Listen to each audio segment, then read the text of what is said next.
面对着超高龄化社会，这居家照顾服务的需求变大。不过，这服务人员来到人道，煞互要求讲，着要摒扫搬东搬西等等。卫福部的中教司就表示讲，这家务协助是中教服务内面给付项目之一，主要是协助适龄或者是老大人来维持环境的整洁，唔通变甲遐尼垃圾。若部分负担会看个案的情形，未来会加强宣导，互民众有正确的认知。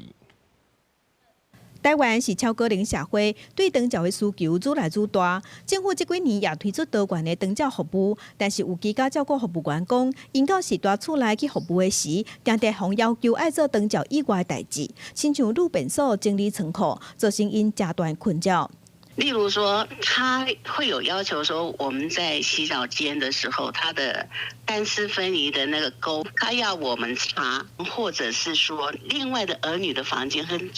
跟储备间，我们就没办法帮你做到那一块。有长照机构表示，居家服务员的工作内容应该是协助被照顾者洗身躯基本的环境整理，陪因出门散步去予医生看家的，唔是斗相共拼出来煮规家伙仔饭菜。因希望政府会当来改善这个问题。阮希望讲政府会使把这个服务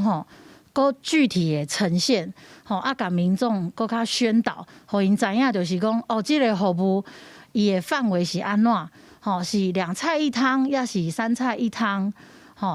服务的这个打扫的范围是要只能这一个空间，还是能够哪些空间？会造成这款状况，主要是因为政府长照2.0内底有一条家务协助。原本这个设计是要把厝内工课看作是生活福建的一部分，希望居家照顾服务员陪时大斗阵做，减慢时大健康恶化。但是出现争议了后，卫福部长照司表示会加强宣导，让民众使用政府社会福利的时有正确的认识。记者陈心东、谢桂林台北报道。